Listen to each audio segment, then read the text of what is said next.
أعوذ بالله من الشيطان الرجيم بسم الله الرحمن الرحيم الحمد لله رب العالمين والصلاة والسلام على سيدنا ونبينا وحبيب إلهنا أبي القاسم محمد اللهم صل على محمد وآل محمد وعلى أهل بيته الطاهرين المعصومين المكرمين وسيما بقية الله في الأرضين ولعنة الله على أعدائهم أجمعين إلى قيام يوم الدين صلوا على محمد وآل محمد اللهم صل على محمد وآل محمد. Alhamdulillah, le mois de Ramadan est arrivé. Nous remercions Allah subhanahu wa ta'ala de nous avoir donné l'opportunité de jeûner et de nous purifier durant ce mois. Nous remercions également Allah subhanahu wa ta'ala de nous avoir donné l'opportunité de nous rassembler ici ensemble et de discuter sur divers sujets pour augmenter notre connaissance. Sallu ala Muhammad wa ala Muhammad. اللهم صل على محمد.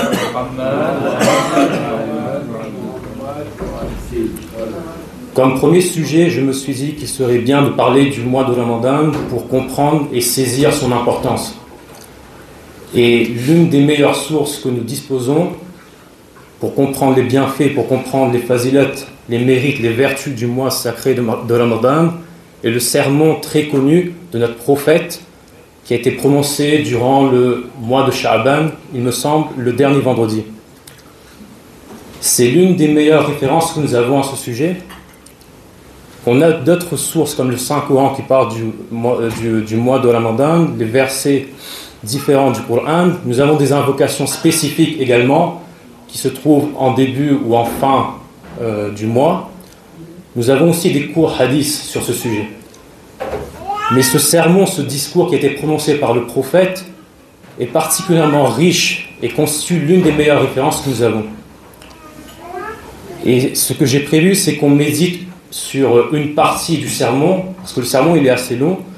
On n'aura pas le temps de parler de tout ça ce soir, mais on va s'arrêter sur chaque phrase, chaque partie du sermon et méditer et réfléchir ensemble pour mieux apprécier le mois de Ramadan.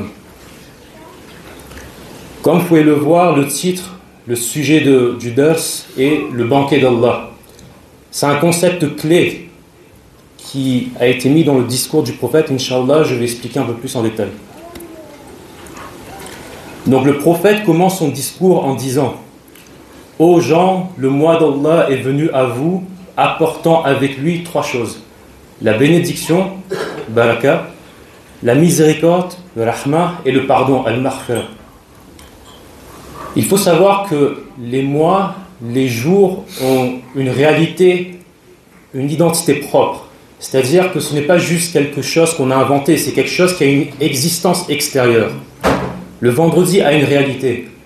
Le mois de Ramadan a également une réalité. Et d'ailleurs, l'imam Sajjad alayhi salam parle avec le mois de Ramadan. Il a dit: Assalamu alayka ya shahrullahil akbar. Que la paix soit sur toi, ô le plus grand mois d'Allah. C'est pas juste un langage poétique. Le mois de Ramadan a une réalité extérieure. Et le prophète nous dit que le mois d'Allah est venu à vous. Il est venu à vous, il est venu vous rendre visite. C'est pas nous qui allons à sa rencontre parce qu'on ne sait pas où est-ce qu'il se trouve. Le mois de Ramadan vient à nous. Mais il ne vient jamais seul, il vient avec trois choses. Bil baraka, avec la bénédiction, barkat, avec la miséricorde, rahma, et avec al-maghfira, avec le pardon. Donc on va détailler ça, tout ça. On va commencer par al-baraka. Donc la baraka, c'est un concept, c'est pas juste un bienfait, c'est un bienfait qui grandit, qui se multiplie, qui se propage et dure dans le temps. C'est un bienfait qui est toujours lié à la croissance, au mouvement. Si quelque chose est figé et immobile, on ne peut pas dire qu'elle a de la barakat. La baraka, c'est quelque chose qui permet de grandir, qui ne s'épuise pas et qui se perdure dans le temps. On peut trouver la bénédiction, le barakat dans les biens matériels, comme l'argent, Par exemple, si on prend le cas de deux personnes qui ont un salaire à la fin du mois, et supposons qu'ils ont les mêmes conditions économiques, c'est-à-dire les mêmes conditions au niveau de la famille, le logement, etc. Supposons qu'ils reçoivent le même montant à la fin du mois. On peut dire que la première personne a du barakat, a de la bénédiction dans son salaire, et on peut dire que la seconde personne n'en a pas. Pourquoi ? Parce que la première personne, supposons qu'avec cet argent, il pourra subvenir à ses besoins, aux besoins de sa famille. En plus de ça, il pourra également aider d'autres personnes. Mais la deuxième personne, l'argent, le salaire qu'il reçoit se diminuera. Il ne peut pas profiter réellement. Donc on ne peut pas dire que la deuxième personne a du barakat dans son argent. La bénédiction peut être aussi attribuée à une terre, par exemple. Quand on dit une terre est fertile, ça veut dire qu'elle est riche. Il suffit qu'on plante quelques graines et ça se multiplie. Ça pousse rapidement. Mais il y a un troisième endroit où on peut dire que la barakat s'applique également. On parle de zaman, du temps. Donc là, le prophète nous dit que le mois de Ramadan vient avec la bénédiction. Qu'est-ce que ça veut dire quand on dit que le mois de Ramadan vient avec la bénédiction, avec le barakat, avec la baraka? Ça veut dire qu'elle apporte une abondance de bienfaits avec elle. Que ses effets ne s'estompent pas. Elle peut durer jusqu'à la fin du mois, ou elle peut carrément continuer jusqu'à la fin d'une vie. Il se peut qu'un seul mois de Ramadan puisse changer la vie de quelqu'un. Donc rappelez-vous, qu'est-ce que j'ai dit? C'est que le concept de barakat, c'est un concept qui permet quelque chose de grandir, de perdurer dans le temps.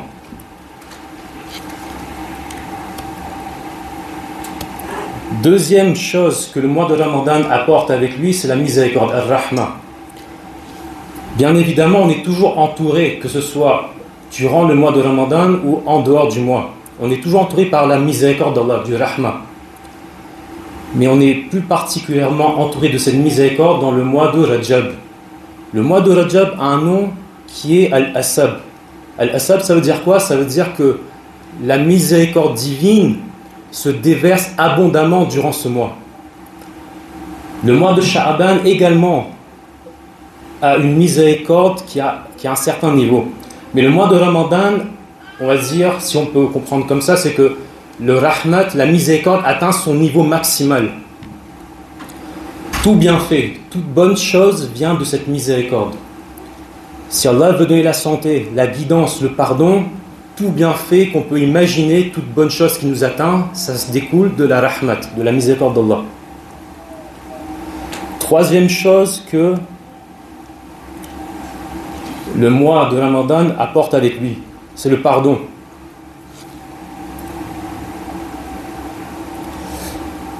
Donc là, le prophète met en évidence trois choses. Donc la bénédiction, la miséricorde et le pardon. Mais la miséricorde et le pardon, ce n'est pas deux choses qui se tiennent sur le même piédestal, comme on peut dire. Ce n'est pas sur la même longueur. Ce n'est pas sur la même largeur. Le maghfira, c'est quelque chose, c'est un bienfait qui est accordé aux humains. Et parmi les bienfaits, on a, comme j'ai dit, la santé, etc. Et la rahma et la maghfira, le pardon, fait partie de cette miséricorde, découle de cette miséricorde. Ce que le prophète veut nous dire ici, c'est que durant ce mois, durant le mois de Ramadan, la maghfira, le pardon, est spécifié et précisément mise en évidence ici. Le mois d'Allah est venu à vous apportant avec lui la bénédiction, la miséricorde et le pardon. Imaginez une personne qui vient chez vous parce que vous avez reçu des dégâts. Cette personne est très compétente, expérimentée. Elle vient vous rendre visite, elle constate les dégâts, elle répare, elle réorganise, repeint ce qu'il y a à repeindre. Mais en plus de ça, cette personne va nous donner les outils, les compétences nécessaires pour éviter que ces dégâts réapparaissent à l'avenir. Ce mois, le mois de Ramadan, agit de la même manière. Il vient réparer nos fautes passées par le maghfira, par le pardon, et nous permet d'avancer vers une meilleure direction grâce au barakat, à la bénédiction. Parce que comme j'ai dit, le barakat, c'est les effets qui perdurent dans le temps. Ensuite, le prophète continue. Il dit, ce mois, le mois de Ramadan, est un mois qui, auprès d'Allah, est le meilleur des mois. Les gens peuvent avoir plusieurs conceptions, plusieurs compréhensions de ce que c'est que le meilleur mois. Par exemple, si on demande aux enfants, c'est quoi le meilleur mois? Comment? Sans compter cette partie-là. Le meilleur mois pour ceux qui vont à l'école, c'est les ta'tilat, les vacances scolaires. Lorsqu'on demande à un businessman c'est quoi son meilleur mois, le meilleur mois c'est lorsqu'il fait le plus de profit, n'est-ce pas? Ceux qui, par exemple, Muntazir n'est pas là, mais il a une agence de voyage. Celui qui est agent de voyage, son meilleur mois c'est là où il vend le plus de billets, n'est-ce pas? Mais en réalité, le meilleur mois aux yeux d'Allah subhanahu wa ta'ala, c'est quoi? C'est le mois qu'il considère comme étant le meilleur mois pour nous. Parce qu'il est notre créateur, il sait ce qu'il y a de meilleur pour nous. Et le meilleur mois, c'est le mois de Ramadan. Le prophète ne s'arrête pas là. Il continue et il dit, ces jours sont les meilleurs des jours, ces nuits les meilleures des nuits, et ces heures les meilleures des heures. Le mois de Ramadan n'est pas seulement le meilleur des mois. Chacune de ses parties est également meilleure comparée aux autres moments de l'année.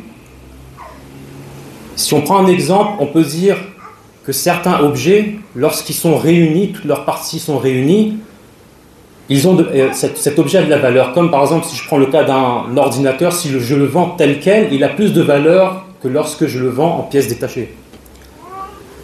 Le mois de Ramadan n'est pas comme ça. Les jours du mois de Ramadan sont meilleurs que les autres jours, les nuits sont les meilleures nuits et les heures sont les meilleures heures. Quand on parle d'heures ici, ça ne veut pas dire forcément 60 minutes.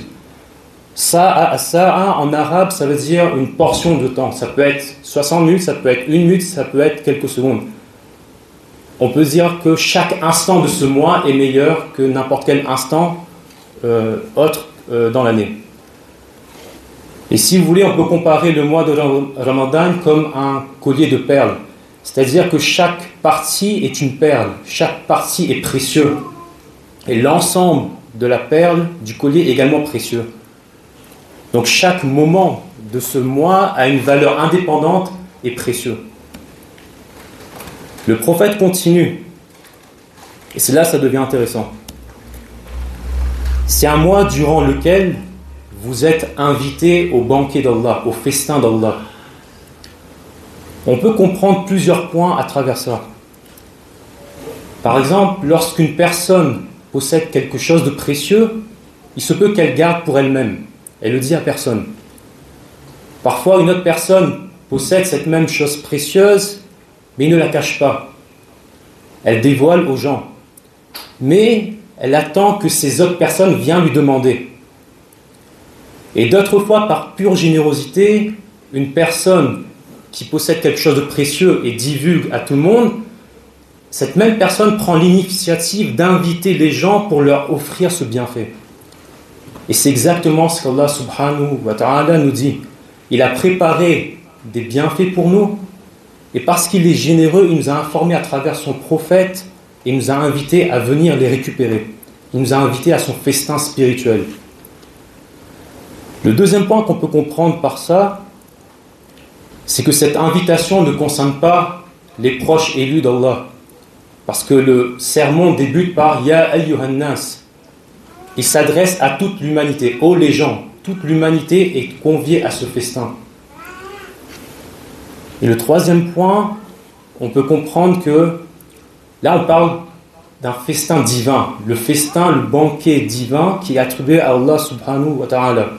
Donc imaginez un instant si une personne importante comme un roi nous invite à un banquet. Ce serait un grand honneur. Mais là, ce n'est pas un simple humain qui nous convie à ce banquet. C'est Allah lui-même qui a préparé ce festin. Il ne dit pas au prophète, prépare pour moi ce festin. Il ne dit pas à un ange de préparer pour moi ce festin. Il nous invite directement à ce banquet. Le Créateur, notre Créateur a préparé ce festin et nous y invite. Le prophète continue et voilà ce qu'il dit. Et vous êtes placés au rang des gens honorés. Nous sommes les invités d'Allah et Allah veut nous honorer. Qu'est-ce qu'on peut comprendre par là? Qu'est-ce que veut dire honorer? Là aussi, il y a plusieurs points qu'on peut comprendre. Lorsque, par exemple, je suis invité chez quelqu'un, cela veut dire que l'hôte, celui qui m'invite, il m'accepte.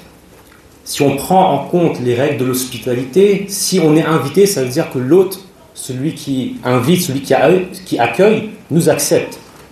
Donc en invitant, Allah subhanahu wa ta'ala nous dit qu'il nous aime, que nous ne sommes pas ses ennemis, que nous ne sommes pas étrangers, mais qu'on est chers à lui. Peut-être que nous avons fait des péchés auparavant, mais il nous invite à renouveler cette relation. Il nous donne une opportunité pour recommencer, repartir sur de nouvelles bases. Le deuxième point qu'on peut comprendre par là, c'est lorsqu'on est invité, on est accepté par l'autre, par celui qui nous invite, mais aussi on est accepté sans condition. Parce que si on suit les règles de l'hospitalité, il n'est pas correct à l'hôte, à celui qui invite, de demander à son invité « Qu'est-ce que tu as apporté pour moi ?» Il n'est pas correct pour lui de dire « Qu'est-ce que tu as fait pour moi ?» Non.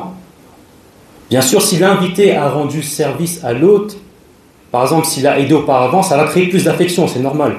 Mais personne ne sera refusé sous prétexte de n'avoir rien fait. Il est invité, l'hôte l'accueille sans condition, il est accepté. Le point numéro 3 qu'on peut comprendre, c'est lorsqu'on invite quelqu'un, les règles de l'hospitalité nous disent qu'il faut honorer la personne, la traiter avec respect. Comment? En lui donnant ce qu'on a de meilleur chez nous, en lui donnant un bon repas, tout simplement. Bien sûr, suivant nos capacités financières. Par exemple, certaines familles ne veulent pas manger tous les jours, par exemple, des brochettes ou du biryani, peut-être parce que c'est trop cher ou peut-être parce que c'est long à préparer. Mais lorsque elle invite quelqu'un, si elle suit les règles de l'hospitalité, elle va préparer le meilleur repas qu'il puisse faire. Et d'ailleurs, on peut parfois remarquer que lorsque on a un invité à la maison, les enfants sont contents. Pourquoi? Parce qu'ils savent qu'ils vont très bien manger. Autre chose, celui qui invite l'hôte ne se contente pas d'offrir un repas, un bon repas. Il faut aussi qu'il se rende disponible pour son invité. Car si j'invite quelqu'un, c'est impensable que je sois absent. Je dois être disponible à 100% pour mon invité. Car la première attente que l'invité a, c'est quoi? Certes, il y a à manger, mais la première attente qu'il a lorsqu'il pose son pied chez l'hôte, qu'est-ce qu'il attend? Le rendre visite. Où est-ce qu'il est? Donc ce qu'il attend, c'est la présence de l'hôte. Et ici, pendant le mois de Ramadan, c'est Allah subhanahu wa ta'ala qui nous invite. La perfection absolue, celui qui est généreux sans limite. Il nous dit quoi? Il nous dit, je t'invite à ce banquet, je t'invite à ce festin. Je veux t'honorer durant ce mois. Je veux te traiter avec ma générosité. Je veux t'offrir ce que j'ai de meilleur, sans limite. Je veux que tu me rencontres.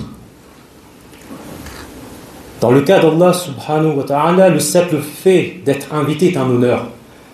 Accepter l'invitation est un honneur plus élevé. Et le fait de rencontrer Allah, c'est un honneur ultime. La question qui se pose maintenant, c'est Allah subhanahu wa ta'ala nous a invités à son festin, mais maintenant il faut accepter l'invitation. Ça veut dire quoi accepter l'invitation? Parce que ce n'est pas quelque chose de purement formel où on va toquer à la porte de Dieu et lui dire j'accepte ton invitation, me voilà. Non, il faudra faire des choses concrètes. Et Allah subhanahu wa ta'ala nous explique concrètement qu'est-ce qu'il faut faire. Mais on peut résumer par une seule phrase, c'est de réduire son attachement au monde matériel. C'est ça, accepter l'invitation. Et comment on réduit cet attachement? En faisant les obligations. Notre obligation, c'est quoi? C'est jeûner. Notre obligation, c'est quoi? C'est faire namaz. C'est respecter les personnes. Faire attention à sa langue. Faire attention à là où on regarde. Autre chose, donc, c'est faire ses obligations et éviter tout ce qui est illicite. Et bien sûr, à la suite du discours, on verra également qu'il y a beaucoup de choses recommandées. Lire le Coran, inviter les gens, donner la sadaqa. Il y a beaucoup de choses qui permettent de s'élever spirituellement par les actes recommandés. C'est ça, accepter l'invitation d'Allah. Mais on peut se demander, mais qu'est-ce que tu vas me donner? Je viens à ton festin, j'accepte l'invitation, mais qu'est-ce que tu vas me donner? Est-ce que tu vas me donner des samosas, du biryani? Non, on est dans un festin spirituel. Moi, Allah, je ne t'ai pas invité. Je n'ai pas invité ton corps. J'ai invité ton âme. Je veux que ton corps soit en repos. Je veux que tu te détaches du monde matériel pour que ton âme puisse progresser spirituellement. Je veux que tu réduises ton attachement au monde, chacun à son niveau. Pour que tu puisses t'asseoir à ma table, il faudra respecter les obligations, il faudra s'abstenir des choses illicites. Il se peut que quelqu'un dise « Mais quand j'ai faim, je n'arrive pas à me concentrer pour étudier. » Moi, Allah, je ne te cherche pas à t'enseigner la physique ou la chimie. Ce que je veux, c'est travailler existentiellement avec ton âme. Je veux te purifier de tout ce monde matériel. Donc imaginez un peu, on aura la nuit de Laylatul Qadr. On peut nous accorder, si on accepte encore une fois l'invitation, si on s'abstient de faire les muharramat, si on fait nos wajibat, durant cette nuit, on pourra progresser l'équivalent de 80 ans, d'une vie entière. Imaginez un peu, ça prendrait 80 ans pour progresser spirituellement. Allah nous donne en l'espace d'une nuit la progression spirituelle d'une vie entière. Ça ne veut pas dire que le reste du mois de Ramadan, on n'accomplit rien. Non, parce que là aussi, dans le discours, c'est écrit que le fait de lire un seul verset du Coran, c'est comme si on a la récompense totale du Coran, de la récitation du Coran. Donc imaginez un peu, si vous prenez la nuit de Laylatul Qadr et tous les instants, toutes les heures, toutes les nuits, tous les jours du mois de Ramadan, on aura progressé des centaines d'années spirituellement.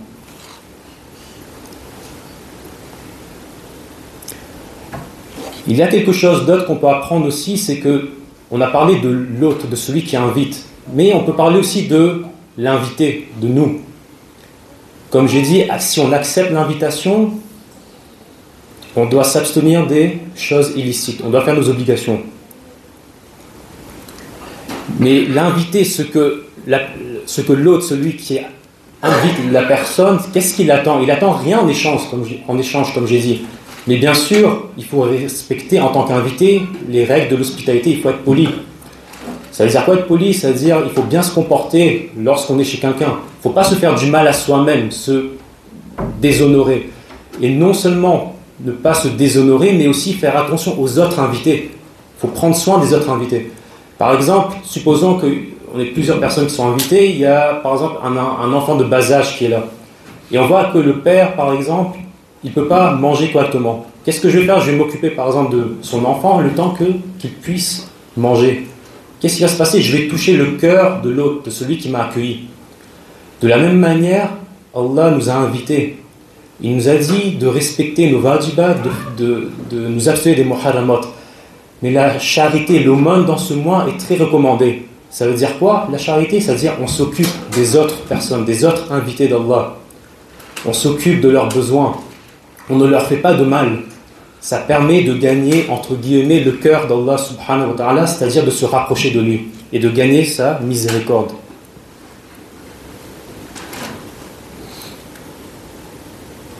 Le prophète continue. Je ne sais pas à quelle heure j'ai commencé. Ça fait combien de temps? Ok.